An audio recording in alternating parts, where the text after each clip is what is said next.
In this video, we describe a series of new kits to examine DNA repair directly in living cells. So this is a cell context, cell-based screening system for both homologous recombination and non-homologous enjoining.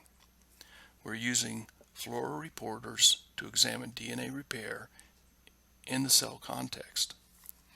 And it's based upon GFP, YFP, or RFP, depending on which repair process is being examined. So the cells contain the DNA repair pathway reporter, and they start out as being mutated reporters. So initially, before the process of DNA repair, the cells will be non-fluorescing cells. DNA is then repaired by introducing double-strand breaks. These can be introduced by CRISPR-Cas or by homing endonucleases. The double-strand breaks, however, have to be engineered at a specific location in the reporter gene and not cut the genome anywhere else. This is important to ensure accurate targeting of the double-strand break event. Note that our reporters are also pathway specific. In other words, they can be HR or NHEJ specific.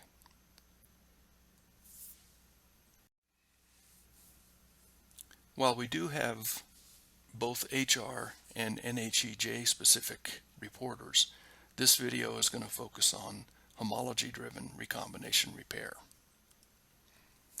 Now, in homology repair, also known as gene conversion, we recover sequence information by homology to another region of the genome. This is accomplished by a synapse process searching out for a homologous sequence, and it works best if a sister chromatid is involved. So this is typically strongly S-phase dependent. It tends to be an error-free and high-fidelity process with some minor exceptions. So the system of HR can be outlined in this slide.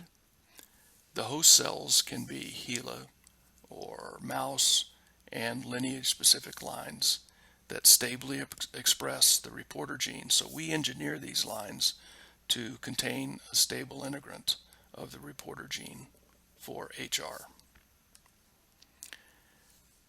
This shows the actual reporter that we're looking at, and it's composed of two sets of GFP sequence.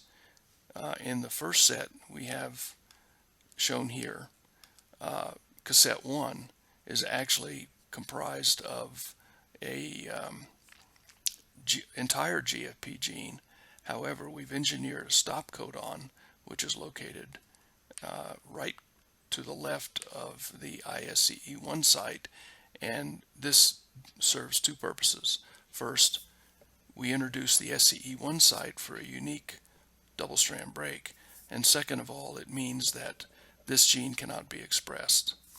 Now, in order to drive the HR process, we have a second gene in cassette 2 that is partially overlapping the first cassette 1 gene from GFP, and this is where the synapse takes place.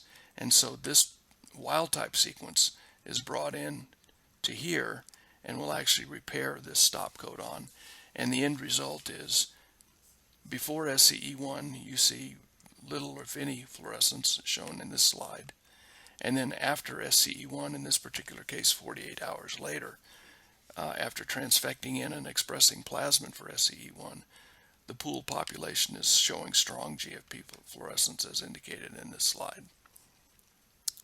And these are just standard immunofluorescent images. So in order to make this system work, we have a series of products that are based on transfecting with pSCE1 for the SCE1 endonuclease, and this will initiate the process.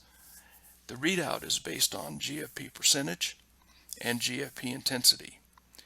And if you're looking for effectors of HR, you might look at both readouts to see which is affected.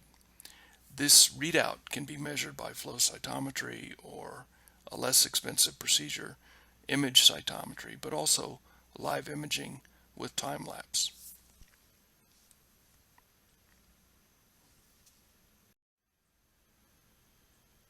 An analysis of the process of homologous recombination repair is easily seen when you look at FACS data or flow cytometry data. As shown in the upper left panel here, there are virtually no GFP positive cells detectable in the absence of SCE1. Now this is a background level of HR positive cells or GFP positive cells, and there are always going to be some small level. Usually it's less than 0.1 or 0.2% of the total. It's important to include this control because you want to know what your background levels. Now when you go over to about 48 hours to 72 hours post transfection, you can clearly see the formation of these GFP positive cells down here. And if we show this as a histogram, it's very obvious that the addition of SCE1 creates a huge jump in the GFP positive population as comparing these two graphs. So this is a quantitative readout for the percentage of GFP easily accomplished by flow cytometry. However, more importantly, you can quantify, as shown here, the total amount of GFP character, which would reflect the efficiency of the repair process.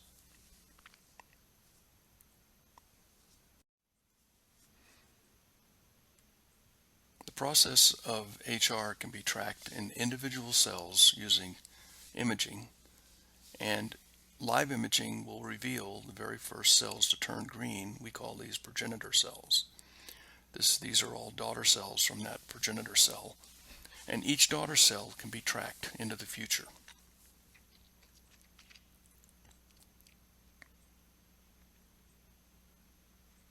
This process is ongoing and makes it possible for single-cell analysis of individual repair events.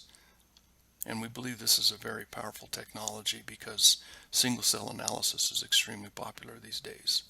Live imaging will detect any changes in stability of a neutral gene in the descendants as a result of HR. There are a couple of new progenitor cells that are coming online here. There's about at the 7 o'clock position, there's a new cell that's appearing, and the process of HR appears to be somewhat asynchronous in this system.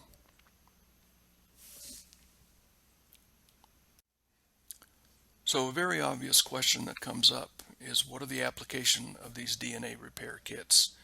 We believe these are exciting new cell-based tools to analyze very specific pathway events inside the context of a living cell, which gives you high physiological relevance. So if you're a lab working on DNA repair mechanisms, you might find these tools very useful. If you're trying to understand pathway proteins that are important in DNA repair, these kits will be very useful.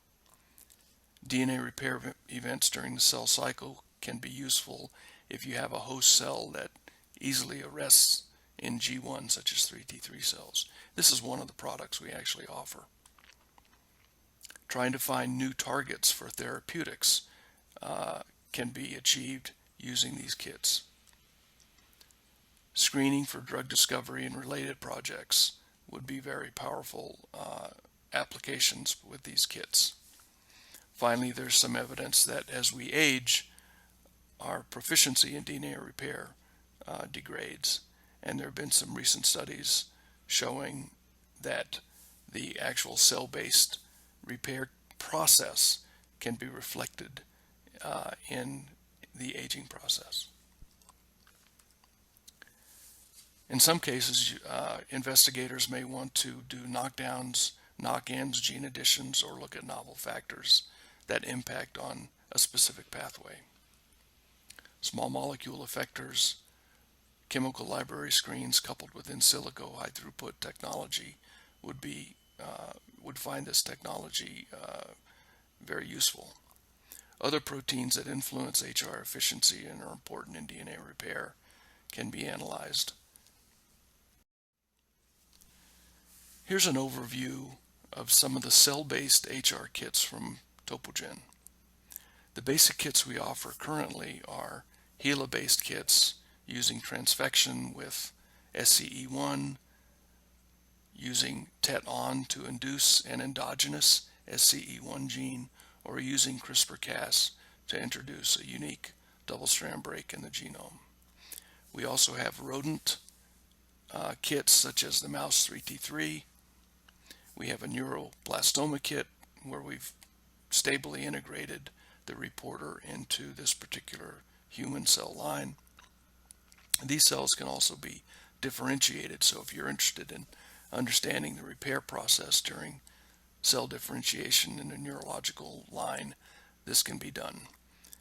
We have a mouse neuron kit, which is analogous to the human, and we also offer custom services where we can put virtually any reporter into any cell line, and you can contact us about that service. To order or to inquire about any of our new DNA repair kits, go to our website. We support our products. We stand behind our products. For technical questions, please email us at support@topogen.com. Finally, we have distributors in our global distribution network. So if you're in a country that has a representation of Topogen products, please reach out and contact these individuals. The distribution contacts are listed on our website.